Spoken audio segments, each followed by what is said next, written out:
अद्यापही मुख्यमंत्री आपला निश्चित झालेला नाहीये. आज दिल्लीमध्ये देखील बैठका होत आहेत.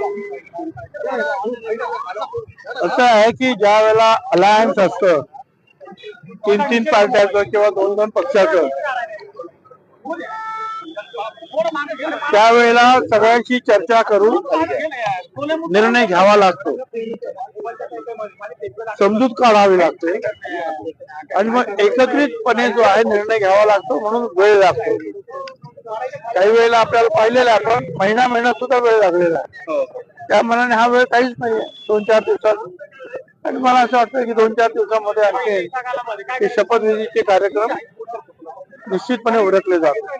काही फॉर्म्युला ठरलाय साहेब, कुठल्या पक्षाचे किती मंत्री असतील? आज जाऊन ते ठरवणार आहेत काय फॉर्म्युला असेल ते. हे स्वाभाविक आहे की भारतीय जनता पक्षाचे 132 आमदार झालेले आहेत, त्यामुळे त्यांचे मंत्री जास्त असणारे स्वाभाविक आहे. एकनाथ शिंदे जे आहेत ते उपमुख्यमंत्री पद घेणार नाही चर्चा, त्याची मला काही कल्पना नाही. शिंदे साहेब स्वतः ठरवतील काय करायचं. आपण तरी देखील जातीचा एक समीकरण बघून मुख्यमंत्री ठरवतील अशी चर्चा आहे. असं काही होणार नाही.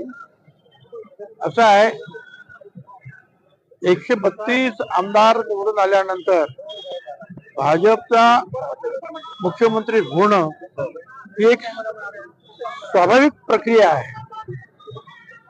त्याच्यामध्ये ऑब्जेक्शन घेण्यासारखं काहीच नाही. एक लक्षात घेतलं पाहिजे की शिंदे साहेब ज्या वेळेला मुख्यमंत्री झाले त्यावेळेला सगळ्यांना वाटत होतं की फडणवीस मुख्यमंत्री आणि शिंदे साहेब मुख्यमंत्री, परंतु शिंदे साहेब मुख्यमंत्री झाले. फडणवीसांनी सांगितलं मी लांब राहून बाहेर राहून काम करीन, परंतु त्यांना दिल्लीवरून आदेश आला की नाही तुम्ही उपमुख्यमंत्री म्हणून काम करायचंय. फडणवीस साहेबांनी ती सुद्धा नाही म्हटलं तर एक प्रकारची अवहेलना असते, पण ती त्यांनी सहन केली पक्षाचा आदेश म्हणून आणि पूर्णपणे 100% त्यांच्या त्या कामाला त्यांनी झोकून दिलंय आणि महायुतीला प्रचंड बहुमत मिळवून देण्यामध्ये रात्रंदिवस त्यांनी काम केलं. त्यामुळे बाकीचे प्रश्न जे आहेत हे आता इथे निर्माण होत नाही. किंबहुना सर्व मागासवर्गीय आणि ओबीसी त्यांचे अधिकारावर कुठेही गदा येऊ नये म्हणून निश्चितपणे जे आहे फडणवीस साहेबांनी जे आहे सहकार्य केलेलं आहे, मदत केलेली आहे, शक्ती पाठीमागे उभं केली आहे. म्हणून तर त्यांना जे आहेत काही लोक जे आहेत प्रचंड टार्गेट करतायत.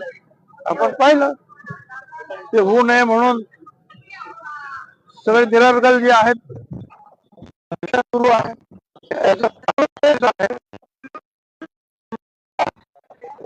पक्षावर गदा येऊ नये म्हणून काम केलं.